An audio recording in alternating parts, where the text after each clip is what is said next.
Well, hello, welcome to I Love Gay today. And we are jumping all the way out to Los Angeles, and we are here with Stephen Barber from Fire Productions. How are you?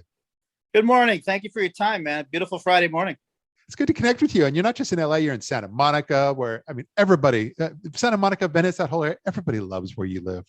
Yeah, West Los Angeles, it's become quite everybody here's in the entertainment business. Everybody drives a Land Rover. Everybody, everybody has a Range Rover. Everybody's, an editor or a writer or a director, or they want to be an editor or a writer or a director. So it's interesting. Yeah. But no, jumping right into it because it's important. You have created something, and it's launching here in New York, in Long Island, at the Cradle of Aviation Museum, June 17th, and it's a week before Pride, by the way. But you have created the Sally Ride sculpture monument, and it's going to be debuting that day, and that's amazing. Well, I am the visionary. So just a real quick history. About 4 or 5 years ago, I was working with Buzz Aldrin on a documentary. Buzz is a very good friend of mine, second man on the moon. Because of legal reasons, we had to scrap the documentary, and it was like 2018, and I was just devastated because, I'm 61. I grew up with, Aldrin and Collins and, Shepard and these, the Mercury astronauts and the Gemini guys, and these were my heroes, right? So to be able to do a documentary for the 50th anniversary, it was a dream come true. Yeah. Well, I literally went on a bike ride, and I had this epiphany to build the monuments. It was kind of like my field of dreams moment, right? Yeah. And I got it done. I mean, I could tell you how impossible it was that nobody had ever done it before, and I was just, I just hit the sweet spot, and I got to the right people, and I raised $750,000. So I built the Apollo 11 monument, which, 2.5 million people a year are seeing at the Kennedy Space Center. Immediately off that success, I was just kind of in the zone, in the sweet spot again. I raised another $750,000 to build the Apollo 13 monument. And this was in the middle of COVID. I mean, I can't even tell you how I did it.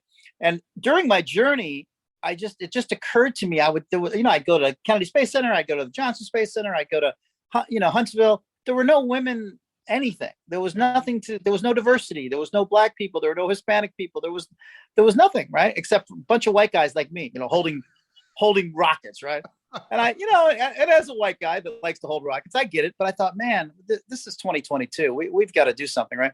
So I didn't think I could really do it, but I started to work on the Sally Ride. I thought, what, if I'm going to build a female monument, it's got to be Sally. I mean, she's, she didn't just break the glass ceiling. She crushed it, right? And she didn't go up on that suicide rocket once. She went up twice. And then she became the leader of the Challenger accident committee. I mean, and she completely changed Morton Thiokol's design. And as an aerospace guy, she was a physicist. She was a brilliant woman, right? Yeah. So that's how it all started. And just through a happenstance and luck and God and being at the right place at the right time, I raised another $300,000. Yeah. And don't anybody call me to raise money for them, because I don't know how to do it except for this, right? And then I took it to the Lundin sculptors, who are just these brilliant, America's greatest sculptors out of Loveland, Colorado. Yeah. I can't draw a stick figure. I'm a filmmaker. You'll see a couple of my films on the back that Kelsey Grammer narrated, but I just don't have that kind of acumen. But I'm a pretty good sales guy, and I've got a lot of passion. So when I can come up with the money for these projects, I can find the people to either make the film or make the monument. And the Lundin brothers out of Loveland, Colorado, Mark and George Lundin, and then Joey Boehner, young sculptor. He's kind of their heir apparent. They are incredible. They don't use CAD. They just do everything by hand. And they are literally the leaders in the space monument business. And I took this to them. They're like, Barber, if you can get the money, we'll build her, right? Yeah. And sure enough, I got the money. We wanted to put her on the West Coast because this is where Sally Ride Science is, and this is where Sally's from. But it was, once again, it was in the middle of COVID. I couldn't get anybody on the phone. I couldn't get it done. Andrew Parton, who is just this genius, brilliant leader at the Cradle of Aviation Museum, he and I had struck up a friendship years earlier, and I brought this to him. He's like, look, you want to bring me a $300,000 monument for free and put it in my not in, it's going to be outside. It's going to be the first thing people see. He said, I will shepherd this project along. And he has made it happen. Without his tenacity and, what it takes to actually, you can't just build a monument. You got to go to the city. There's a lot of work. There's a lot of politics. So that's how it happened. So we literally finished her it's being finished today. She'll go to the foundry on Monday, which is a little disconcerting because I have a live camera on her right now, and they cut her up. You know, they take the head off, they take off the arms, and I'm like, they did that with Apollo 11 and Apollo 13, and I'm like, no, don't cut her, you know. But that's how it's done. They cut all the legs off, and then they take it over to the foundry and they pour the mold, and it's a very intricate process. So that's the short story of how Stephen Barber has become, you know, monument maker to the world in the sciences. I mean, that I can't tell you how I'm doing it. I can tell you that in this country, if you have an idea, if you have a vision, and you never quit, and you overcome, you improvise, you adapt, you can't fail. And I'm not a man of means. I mean, you see my apartment. I'm in a rent control apartment here, Santa Monica, which is actually a rent control apartment in Santa Monica means a lot to a lot of people. But I don't make millions of dollars. You know, I make a nice salary, but I had a vision and I had a dream, and I brought other people in on it. So anybody can do whatever they want in this country. It's really quite remarkable. That's amazing. I love hearing that. And it's interesting, as a side note, as you mentioned, you know, I got my degree in aerospace engineering, and you said something as you were talking, you glossed over when you were talking about the sculpture not being designed in CAD. And so I'm giving it away. CAD. I grew up on CAD at the very beginning, computer aided design.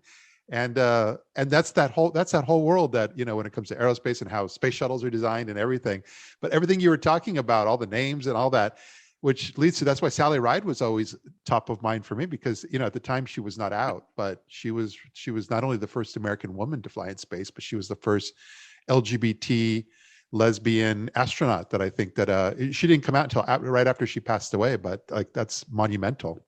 That we know of. Yeah. I mean, there was a Russian woman before her. I don't know what her sexual preference was, but yeah, in America, I mean, she definitely, and none of that came out until, and I don't know why she didn't embrace that. And I don't, it's none of my business, you know. That was her and her wife. And Tam O'Shaughnessy, who was her wife, actually got the Presidential Medal of Freedom from Obama in 2012, which is people can Google that. It's a pretty overwhelming day for her. And, you know, and as luck would have it, or as God would have it, you know, the Sally Ride quarter came out on Tuesday, right? I don't know if you know that, but it came out on Tuesday. Okay. So my vision, and I'm a filmmaker, so we're doing a documentary as well. My vision is we've already got about 1,000 young girls that are going to be there. Yeah. We've got Girl Scouts. We've got, you know, we want a lot of young kids from STEM. I'm doing an essay contest all through Nassau County. So I'm already going through these. It's like, I thought it'd be a good idea, but I've got like 12,000 so far. I'm like, oh, you pay, right? So, but it's cool because it's 400 to 600. And I thought to myself, you know, I could unveil this and beat my chest and blah. And then I thought, you know, I'm a 61-year-old guy. Why don't I give this honor to some 12-year-old or 13-year-old little boy or little girl? Because we had to do both. Yeah. I'm hoping the best essay is a little girl, because I think it would mean a lot more to a little girl. But you know, whoever wins. But I thought, how amazing is it going to be for some 12 or 13-year-old kid to be able to pull the shroud off of this 7-foot monument on a 5-foot pedestal wall? And my goal is to have every little girl to have a Sally Ride quarter in their hand, kind of reaching for the stars, and, you know, everybody on the count of 3, 3, 2, 1, ride, Sally, ride, you know, pull off the shroud. And I'm going to have a couple drone operators there and do a nice video as well. So I think it's going to mean a lot to whoever that young person is. That's fantastic. Now I'm gonna make sure in this video that I have links to everything so that people can find not only some videos from you, but also how to find exactly when this event is going to go on and so forth. Because terrific, thanks. I think it's important. So, but now mostly I'm just. Before we go, don't you have a show and tell? Gee, funny you should ask. Yeah. Yeah, I've got this monument here. So this is Jack Swikert. This is an exact replica of there's one of these in the B terminal in Denver, which some of your folks may have seen. And there's another one in Statuary Hall at the Capitol, which has been there for 25 years. Kevin Bacon played him in the movie. So we'll make it easy for your viewers. Kevin Bacon played him in the movie. Jack died of a horrific cancer. He'd run for Congress, and he won. Yeah. And he died before he could take office. So his wife actually took the seat for him. But he was the bachelor astronaut that Kevin portrayed in the movie. Yeah. And this is him. And I say hi to him every morning. He died way too young, just like Sally. And this is really going to blow your mind. So this is, like I said, this is an exact replica of Jack, and it's gold and bronze. This is exactly what it looks like, 7 feet high. But you can see the detail. These guys are and this is all done by hand. Yeah. I mean, none of this is done by CAD. This is all done by hand and pencil and drawing. And that's how these guys were taught. They don't know how to do it any other way. So, I mean, when you look at look at the watch, look at the intricacies here and the helmet. And it's really, it's staggering how good these guys are. Yeah. But what's really interesting is, I can't even tell you why, but about 5 or 6 months ago, I couldn't sleep. I got up at 3 a.m. and I just started Googling facts about Sally Ride because I wanted to know more. I thought, well, if I'm building this woman, I should know as much as I can. And then this thing came up where Sally was buried. And I'm like, oh, that's interesting. I figured she was in San Diego. I knew she was from here. And then I got onto this video of some guy who goes around and looks for celebrity graves. This is what this guy does, right? So I start looking at this. He's like, well, I'm at 14th and Pico. And I'm here at the Sally Ride gravesite. I'm like, 14th and Pico. Well, that's a mile from here. Yeah. That's the Woodlawn Cemetery. And sure enough, she's buried a mile from my house. I go there once a week. I put an American flag. I clean her grave. Yeah. And I talk to her a little bit. I tell her, I said, I think you would have liked me. I am an acquired taste. I'm not sure, but I hope you're okay with me building your monument. She was a very private. She did like an Office Depot commercial and she did Sesame Street, but she never utilized her celebrity to make money. Yeah. She was on boards and she had a good salary, but she could have made millions. She did not do that. That was, in fact, it's interesting. I just got my Sally Ride doll. No, I'm not kidding. Your timing's really good. We're going to open it up for the audience. This is my I didn't plan my assistant. Well, it's going to take a lot to open it up, but this is my Sally Ride Barbie doll. And because I'm trying to get, and just so people know, we're still trying to raise a little bit of money. We need to build the pedestal.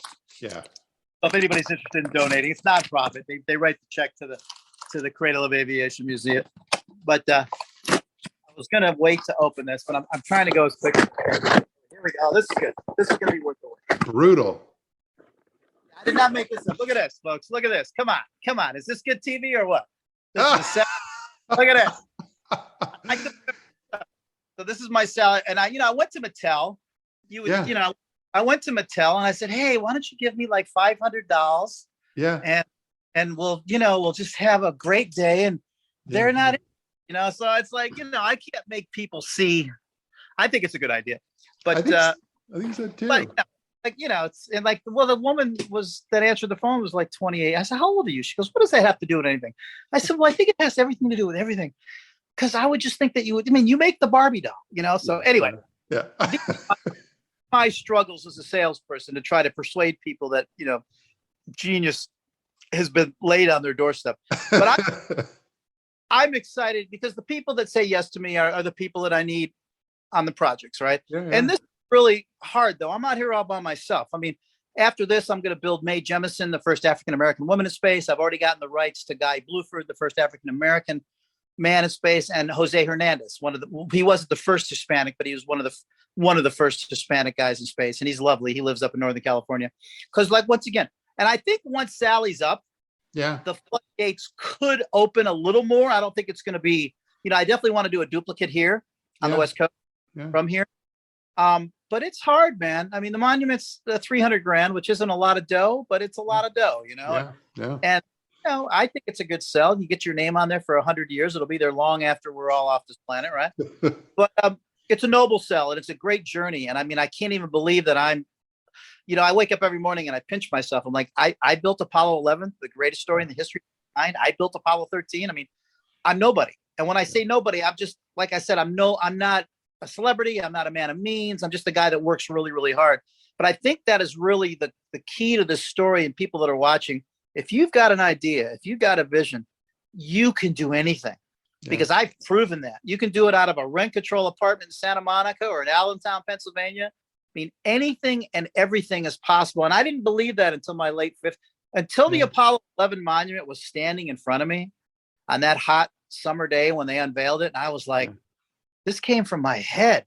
And there it is. And I was like, then I really had this actualization, like, wow, anything and everything is possible. And I never believed that. I kind of believed it.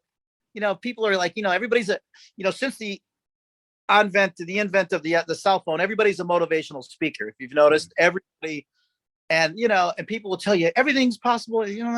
Maybe not, but yeah, it is. Everything is possible if you focus in on it and you want it. You will get some sort of degree of it, whether it's both the whole enchilada or not. But I'm really fortunate, and I just, like I said, I drop to my knees every day. I pray, and but mostly I get on the phones and beg people for money. That's really like, please give me money. Well said, but it's your passion. If you haven't figured that out, it's your passion that comes through first and foremost. So I think that's what people will hopefully connect with as well here. Good. And, but no, I'm so glad you're able to, take a few moments of your time, share some of your story. And like I said, very much looking forward to when this all comes together and debuts in June. Wide open, December 7th. I'm sorry, December. June. Yeah, easy for me to say. June 17th, 11 a.m. The Cradle of Aviation. We've reached out to Barack Obama. So if somehow this gets to Mr. Obama, we'd love for him to be part of the unveiling. I mean, he's got skin in the game for sure. And we just want everybody to be there. I mean, it's going to be, as far as I know, it's the first female NASA monument in history. I know it's the first LGBTQ female astronaut science monument in history. I know that for a fact.